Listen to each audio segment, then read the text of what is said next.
Mr. Cho, thank you so much for taking the time out of your busy schedule here today to join us at the Columbus Center in the beautiful Villa Charities campus.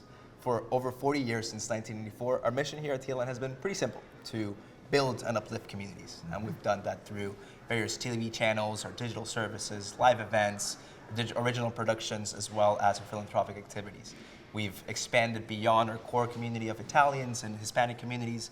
In fact, one of the biggest and best examples of this great multiculturalism example and celebration is sitting with us here today as well. David Rocco. This superstar of a chef here has traveled all across the world, exploring various cuisines and different cultures and showcasing all of it at TLN TV. After exploring the TLN facilities, the Columbus Center facilities, and seeing a bit of how we operate, what do you think? Blown away. This place is amazing. I mean, it's what else can I say? I feel like if I don't say it, no, don't cut the interview. It's a really cool place. It's my first time here. You got tons of history, tons of culture, and it's really what Canada's all about. Is that people come here from all over the world, get to be themselves. I get to sit next to this legend who showed the cuisine of Italy. I used to watch Dolce Vita all the time. What do you mean used to? I have no time for TV anymore. But no, the whole point of what TLN does is very much Canadian, and it's an honor to be here, and I'm absolutely blown away by the people and the facility. That's amazing. That's amazing to hear. That's a great compliment. Thank you so much for saying that. You didn't have to. No problem. Now, let's talk about you and your ministry. You recently launched a marketing campaign called We Stand. Can you tell us a little bit more about that? Yeah, sure. So this is a ad campaign that launched, what's the date? Like days ago. And it is essentially We Stand. And We Stand is a little bit from the national anthem. And it basically showcases the vast geography that we have in this country and in this province. People forget how big Ontario is, right? Yeah. I mean, our borders can fit 14 European countries within it. We've got 2 time zones, 4 seasons, of course, and we have everything from Pelee Island up to Thunder Bay, the deep waters of Lake Superior. We contain 20% of the world's fresh water right here, 400,000 rivers and lakes, the Canadian Shield. And it's not just about the geography, Jesus. We have some of the most diverse people on the entire planet. Now, just think about anywhere else in the world that you can get the best Italian, or the best Korean next to the best Persian, next to the best Ethiopian food. It's a long list. And what the ad campaign essentially is about is not only do we have a beautiful geography, topography, we have beautiful people that make this place really, really special, that we can celebrate our collective history, but also contribute to a beautiful mosaic with your cuisine and your culture, forming a unique way of life. So we should be proud of that, and I've never been prouder to be Canadian. That is true. Okay, sorry guys, I'm ahead. sold. Dolce, Ontario, that's it, it's done. Can we That's sign the the next contract? step. Let's just do it. New show idea right here. Listen to you. You heard it here first, folks. Even here, sitting here, I mean, we got Ecuadorian, we got a Korean, we got an Italian, all sitting in one place, just discussing the beautiful aspects of Ontario. Could you imagine us all in the kitchen? That would be amazing. You know, fighting whose cuisine's better? Just fuse it all together. You're gonna fuse it. Calbi, pasta, empanadas. And there you go. Besides the amazing campaign that we just launched recently, what are some of your plans for the future in terms of culture, tourism, and gaming as a minister of Ontario? Okay, so there's lots of plans, Jesus, but I think it's timely to talk about sort of the ones that are imminent, given that look, we've got a guy down south who loves to go on X and just willy-nilly likes to post things that affect our prosperity and threaten our way of life. You know, and that's annoying at the best, but it's also led to this opportunity, right? I mean, we just go out on your street and see how many Canadian flags are out there. People have really wrapped around our flag, and I think it's provided us an opportunity to renew our sense of collective patriotism. And when I was, thinking about what it means to be Canadian, we talked about it. It's the fact that we can celebrate that history, as I said, but you get to be who you are. You get to speak whatever language you want. You get to contribute to the way of life here, and we're all proud of that, right? We are very proud of that, and I think it's really kind of redefined, or at least reinforced, what the idea of being Canadian is. What are our future plans? Well, we're going to wrap around the flag too, right? I mean, 9 in 10 people, according to Destination Ontario, plan on visiting or vacationing within our own borders this year. That's a huge opportunity. So we need to keep selling the message that this is a great place to be. There's lots of things to see Canadian do, but also to our American friends, come on up. You got a 42% discount on your dollar. There's lots to explore. This could be a record year for tourism, and we're investing in that for that very reason. Now, Minister Cho, I know that you were actually part of the biggest and best Latin celebration here in Toronto, which was Salsa St. Clair last year. What started 20 years ago as a humble celebration within a community of Latinos has now expanded to this multi-event, multi-city, multi-province celebration within Blue Mountain and even beyond Ontario into Tremblant. What do you think the benefit and the impact is of these salsa festivals for Ontarians, and what's the possibilities and the potential that these events have for the bigger picture, the bigger goal for Ontario's goals as culture and tourism? It's a good question, Jesus, and I think we've touched on some of the importance of festivals like this. We have 450,000 festivals a year just in this province alone, and our government, supports that with $20 million towards it. It is that very sort of celebration of what it means to be Canadian, right? I mean, Salsa on St. Clair is a great example of that. You have beautiful Latin American cultures that come together with the cuisine, the food, the dance, and it's vibrant, it's full of life.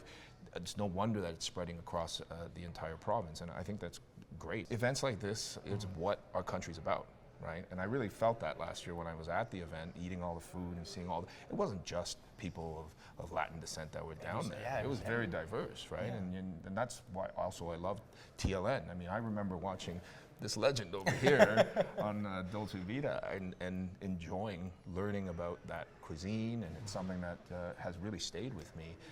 By the way, I don't watch your show anymore because I just stopped watching TV. I don't have time. It's nothing to do with that. You know these millennials, eh? Yeah. Thank you for calling me a millennial. Nobody Googled my actual age. But the point is, it's Salsa on St. Clair. It really captures everything that it means to be Canadian and to be Ontarian in a time that I think we all need to remind ourselves how lucky we are. That's true. That is true. Now, besides the amazing festival, when it comes to dancing and stuff like that, as we've discussed very heavily, food makes a big, important part of any festival or any celebration. And I want you to see if you're up for a challenge. Sure. I want you to see if you can make a case here with David Rocco, who's explored different cuisines all over the world, as to why Ontario is the best place for a multicultural food experience. Oh my God. And then David Rocco here will be the judge of whether or not you make the sale or not. Oh my God, okay. That's a Okay. lot of pressure. Action, let's see what we can do here.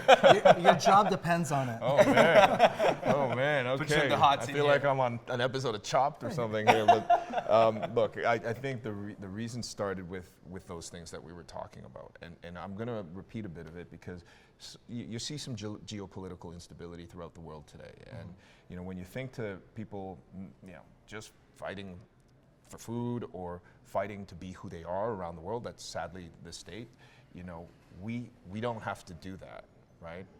My parents came to this country 50 years ago with nothing, and they gave their kids a better life. That was their entire measure of success. And I know a lot of people watching, that's the same story. They worked their tails off so that they could provide for the next generation. That's fantastic. That's the whole Canadian dream. But the Canadian dream is so much more than that, right? It's more than economic success and prosperity. It's a way of life, right? I got to grow up next to Italians, Jewish kids, people of Latin descent, and all over the world essentially. And I was colorblind to that, except I enjoyed their cultures. I got to eat. I went to, when Nona used to cook, in Rexdale, she would cook the best Friday night meals. I experienced that culture, and that leads to great food, right? I mean, those people go on to open restaurants, they go on to learn the recipes from Nona, and they make the best sauces, and then they put that into an experience.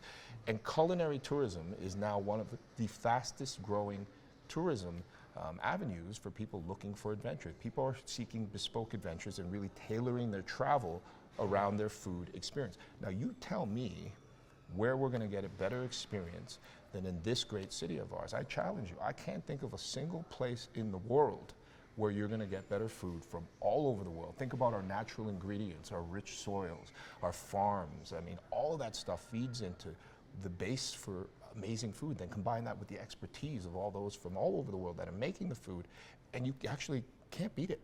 So that's my argument. That's your case.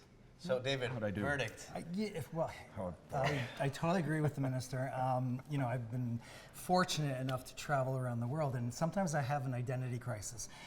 Here in Canada, I'm Italian, but when I'm traveling abroad, I'm a proud Canadian. Right. You know, certainly, and I've heard stories like whether it's Kuala Lumpur in Malaysia to South Africa, Durban, and people say, "Oh my God, Niagara Falls!" And you're from Toronto, you're so lucky. It's like they think Niagara Falls is my backyard, but well, it kind of is. But they'll often say, "And you know, I had the best chicken curry, or I had the best chicken rice, or I had the best, you know, ramen," and it's right here in Toronto or Ontario. And so what's really amazing is that Ontario offers this, you know, tapestry and this fabric of culture, and it's right in our doorstep. And people, I think, I agree, are going to come. We're going to start exploring, and I think we're so fortunate. 100%. And it's only when you travel outside do we realize It's how funny, lucky right? we are. It's so true. Yeah, It's so I think true. you guys are doing a great job, and congratulations on the new campaign. Thank you. Yeah. Okay, if I can add I think David just said something fascinating for me that I've never heard before, right? I mean, you just said it. When I'm home, I'm Korean. Yeah, absolutely. But when I'm abroad, I'm Canadian. Yeah. That's the Canadian identity. You just nailed it, right? It's amazing. It's amazing, Yeah, yeah. and I think often we'll look at ourselves, "Oh, we're not proud Canadians here," but we actually are, because we wave that flag, 100%. you know, very you know, proudly when we're abroad. Absolutely. So, yeah. That's really a great answer. I think he wins, but whatever. Is there round two? Combined, you know, that combined argument made the sale for Ontario for sure. But I wanted to ask David if he has any questions himself to ask the Minister of Tourism, Gaming, and Culture here that we have him here in the hot seat. Oh, it's more just a comment that, you know, I think it's important to celebrate what we have, our differences, and I think we don't have to try and compete with the U.S. You know, I look at our business being in television, and, you know, been very fortunate to work with TLN and how they support local talent. That because of TLN, I've been able to show our show globally with National Geographic. So we needed that, and I think it's a testament to believing in ourselves and understanding that we have everything here. We don't have to look abroad. The Americans aren't better than us. We are, you know, there's a talent base, whether it's culinary, whether it's the arts, whether it's, you know, our tourism right here in Ontario. You know, I got to say that David Jesus has been probably one of the best salesmen for our home, right? Yeah. I mean, your show is probably seen more with global appeal than it is in our own backyard, and I think that's fantastic. Last question, Minister Cho. So, last year you joined us in Salsa St. Clair. You enjoyed your fair share of empanadas, but I didn't think I saw you on the dance stage. If I'm remembering correctly. Nobody wants to see that. Nobody. I wanted to challenge you this year. Now that I have you in the hot seat, the cameras are rolling. Would you, Minister Cho, be willing to take some personalized dance lessons in front of the stage in Salsa St. Clair, July 5th and 6th? That's coming up. Is the camera's rolling? The camera's rolling. Is the camera rolling? You're going on record. You are Going on record. Can we shut it off for just 1 second? What was the question again? Or Will you be joining me on stage on Salsa St. Clair for a few dance lessons, you know, as we get going? Okay, I promise that I will do my best to accommodate and be a good sport. Look, I am not K-pop and everything. Okay, that's not genetic. You know, dancing does not run in the genes. So I don't think anybody wants to see that. Okay, so I'll try. And I also will promise that I actually have a colleague, one of our ministers, who's an excellent dancer, amazing dancer, and I will try my best to get him out to dance with us. You're not singing at Premiere 4. No. Well, I don't know, actually. It might be Premiere I bet 4. he can bust a move or two. I'll call him and ask if it is. But no, I was actually talking about Prabhat Sarkaria. But we'll see. We'll see if I can get the premiere out.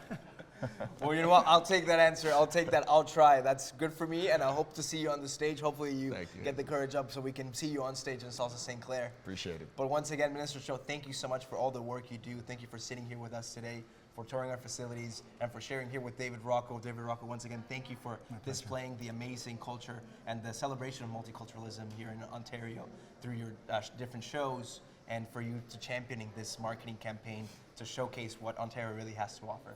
Thank you, Jesus. Thank you.